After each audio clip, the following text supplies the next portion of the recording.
Good day guys, punta nga pala tayo sa asyenda ng aking kaibigan at bibisitahin natin siya. Let's go!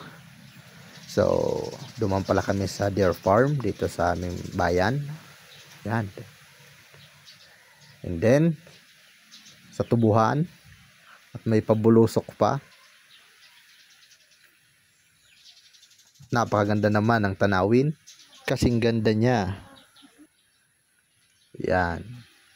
And then, sumuong kami sa ilog at dahil walang ibang daan at masyadong basa ang tubig,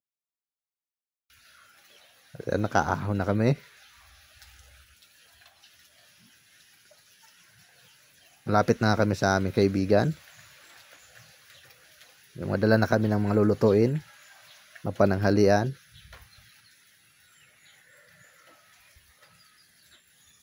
At kita na nga ang kanyang bahay kubo.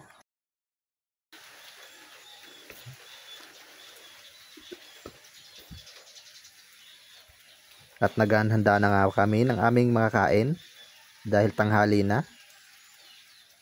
At binalatang kano din yung panggata.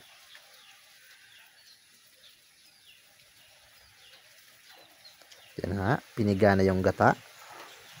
At nagayat na ng puso ng saging. Dito lang talaga sa bundok ay madaming makukuha na kung ano-ano. Hindi ka nabibili. Yan na, luto na. Kain na. Yan, may mga panghimagas pa. Manguha na kami ng pakwan sa kanyang asyenda. Laki ng bunga. Mga 4 kilo. Yan, malawak ang kanyang taniman.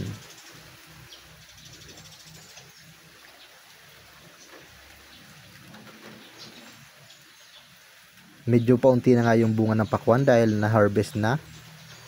Yung tira-tira lang yan. At puntahan din natin ang kanilang ilog na may paliguan at dahil malapit lang to sa kanilang taniman.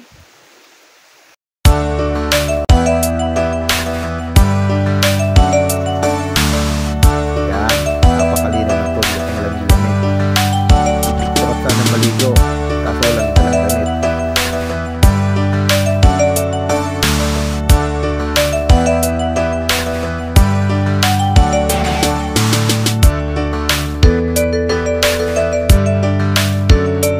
Salamat sa panunood.